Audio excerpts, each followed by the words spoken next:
Here's where the Celtics rank in the NBA halfway point of the season. The Celtics have the best record, best offensive rating, and best net rating in the league. The defensive rating has also improved as the season has progressed, standing at 7th overall. For a deeper dive into those numbers, it's time for Forsberg's Forum. Forsberg, I feel like it's all positive when you take a look at the first half of this Celtics season. Yeah, it's like really hard to be negative when you think about how good they've been, best record in the NBA. And I know they had a little funk there in December and rode the roller coaster a little bit, but when I sat down today and dug into the numbers, it was more positive, way more positive than negative, and that's where we start with 117.1, that offensive rating that we saw in those numbers. It's slightly off the historic pace that the Celtics were previously on. 117.3 is the number they're chasing. The 2021 Brooklyn Nets set the NBA record for offensive efficiency. Celtics shooting has cooled.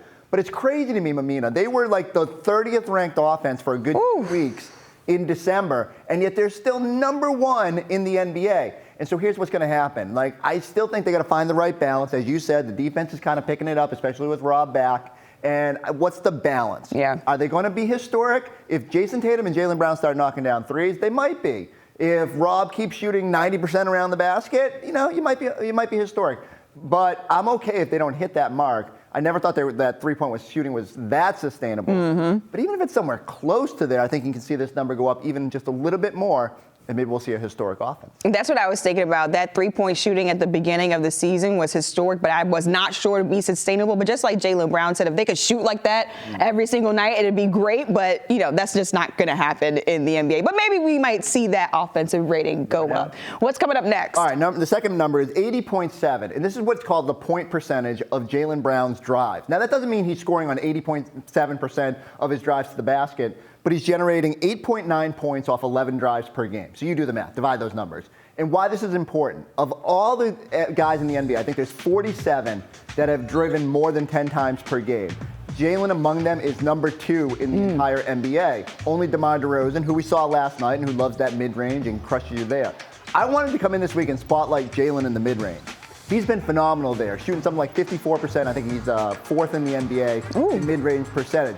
But the last few games, every time I looked up, Jaylen Brown is head down and attacking the basket, and I love this, and I think this is a big reason why we've seen his scoring go up. And part of the reason the Celtics are on a historic offensive pace is Jaylen is attacking with a purpose. And not only that, he's getting to the free throw line. He's knocking down like 82% of his free throws when he gets there off of drives. I need that aggression to maintain, and I think it's a big reason why every night we look up and it feels like either Jaylen Brown's at 29 points or more, because he's getting to the basket and he's willing to put his head down and do the dirty work. He's even tightened up that handle a little bit in the last few games. Keep that going, and you might be that historic offense that we just talked about. And Jaylen Brown just seems more aggressive coming into this season, and it's working for him. Me and Eddie House were talking about it last night. 19 points. We're like, oh, it's a quiet night for Jaylen Brown. But that's only because we're so used to seeing him with 25 points or more and driving in that paint. All right, what's coming up next? All right, my third number, .706. That's Boston's winning percentage in clutch games this year. Now, this is defined as any game that is plus or minus 5 points within the last 5 minutes.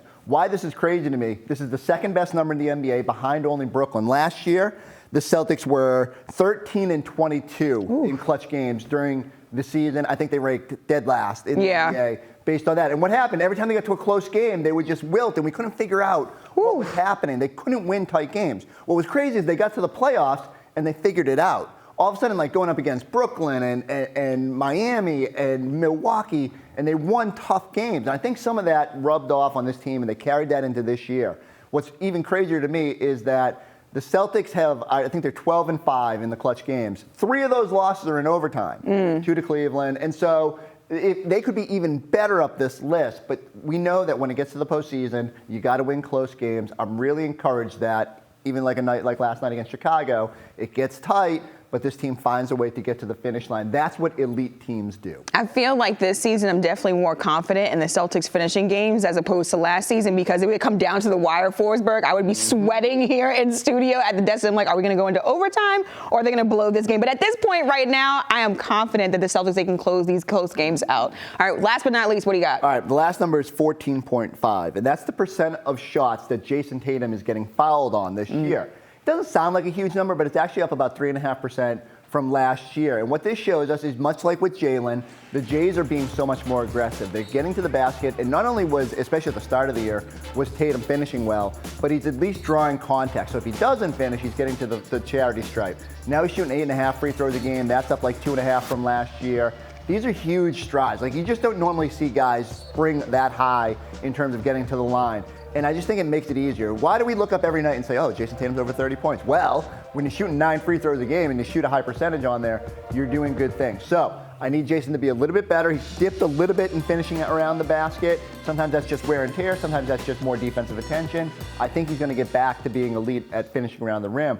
But really, if he gets that three-point shot going, which I'm clicking yet, and he's driving and getting to the line that much, like, look out NBA. Woo. He's going to be picking up, I want to say like Luka-like numbers, but offensive, like all these offensive outbursts we're seeing around the league will happen more frequently with Jayson, who hasn't had a 50 or a 60-piece wing dinner yet, but it's certainly still on the menu. And Jayson Tatum hitting another level is just blowing my mind right now. It is very scary for the rest of the NBA.